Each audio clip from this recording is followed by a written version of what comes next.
প্রচণ্ড গরমে হাঁসফাঁস নাগরিক জীবন। খুব বেশি প্রয়োজন ছাড়া কেউ বাসার বাইরে বেরোতে চাচ্ছেন না। কিন্তু সিলেট সিটি কর্পোরেশন নির্বাচনে মেয়র প্রার্থীরা এই প্রচণ্ড গরম উপেক্ষা করে প্রচারণায় ঘাম ঝরাচ্ছেন। রবিবার দিনভর নগরীর এক প্রান্ত থেকে অপর প্রান্তে ছুটে বেরিয়েছেন আওয়ামী লীগের মেয়র প্রার্থী আনোয়ারুজ্জামান চৌধুরী, জাতীয় পার্টির নজরুল ইসলাম বাবুল ও ইসলামী আন্দোলন বাংলাদেশের হাফেজ মাওলানা মাহমুদুল হাসান। রবিবার নগরীর ২০ নং ওয়ার্ডের বিভিন্ন স্থানে এবং ৩০ নং ওয়ার্ডের শিববাড়ি এলাকায় গণসংযোগ ও পথসভা করেন আওয়ামী লীগ মনোনীত মেয়র প্রার্থী আনোয়ারুজ্জামান চৌধুরী। এ সময় তিনি বলেন, শুধু উন্নয়ন করলেই হবে না, পরিকল্পিত এবং টেকসই উন্নয়নের প্রয়োজন। সিলেটে স্থায়ী বা দৃশ্যমান কোনো উন্নয়ন চোখে পড়ে না। তাই সিলেট নগরীকে একটি আধুনিক ও স্মার্ট নগরী হিসেবে গড়ে তুলতে সঠিক নিয়মে সুপরিকল্পিতভাবে কাজ করতে হবে। সিলেটের প্রতি বর্তমান প্রধানমন্ত্রী শেখ হাসিনা অত্যন্ত আন্তরিক উল্লেখ করে আনোয়ারুজ্জামান চৌধুরী বলেন, নৌকা প্রতীক দিয়ে প্রধানমন্ত্রী শেখ হাসিনা আমাকে অনেক বড় দায়িত্ব দিয়েছেন। সেই দায়িত্ব সঠিকভাবে পালনের জন্য ২১ জুন সিলেট সিটির সম্মানিত ভোটাররা নৌকা প্রতীকে ভোট দেবেন বলে আমি আশাবাদী।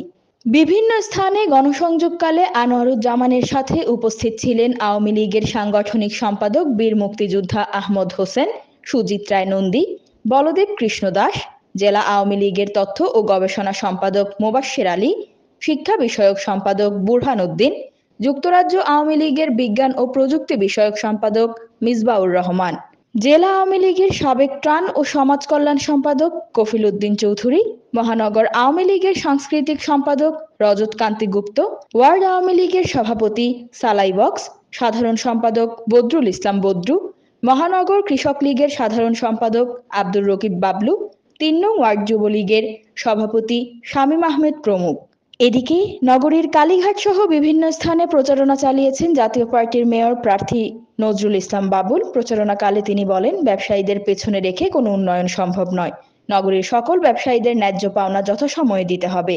তাদের সুযোগ সুবিধা বৃদ্ধি করে ব্যবসা বান্ধব নগরী গড়ে তুলতে চাই। তিনি বলেন, আমাকে ভয় দেখানো হচ্ছে, আমার নেতাকর্মীদের উপর হামলা চলছে। আমি এর বিচার আল্লাহ ও সিলেট নগরবাসীর কাছে দিয়ে রেখেছি।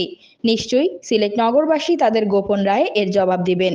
গণসংযোগকালে উপস্থিত ছিলেন জাতীয় পার্টির চেয়ারম্যানের উপদেষ্টা আব্দুল্লাহ সিদ্দিকী, কেন্দ্রীয় কমিটির সাংগঠনিক সম্পাদক ও সিলেট জেলা শাখার সদস্য সচিব সাইফুদ্দিন খালেদ, মহানগর শাখার সদস্য সচিব আব্দুস শহীদ লস্কর, মহানগর শাখার সদস্য সচিব আব্দুস শহীদ লস্কর বশির প্রমুখ।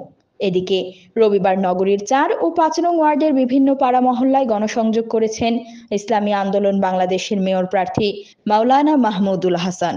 এ সময় তিনি বলেন, মেয়র নির্বাচিত হলে আমি সকলের পরামর্শ নিয়ে সিলেটের উন্নয়ন করব। প্রথমে দুর্নীতি নির্মূল করব। কোনো দুর্নীতিবাজকে কোথাও স্থান দেয়া হবে না। বরাদ্দের শতভাগ কাজে লাগিয়ে নজর কাড়া উন্নয়ন করব ইনশাআল্লাহ। প্রচারণাকালে উপস্থিত ছিলেন সংগঠনের সুনামগঞ্জ জেলা সভাপতি হযরত মাওলানা শহীদুল ইসলাম পলাশী, সিলেট মহানগর সহসভাপতি ডাক্তার রিয়াজুল ইসলাম রিয়াজ, শ্রমিক আন্দোলন সিলেট জেলা সভাপতি মোহাম্মদ ফজলুল হক, জেলা সেক্রেটারি মাওলানা আব্দুল হান্নান, ঈশা ছাত্র আন্দোলন জেলা সভাপতি মাওলানা বদরুল হক, মহানগর সভাপতি মকবুল হোসেন প্রমুখ।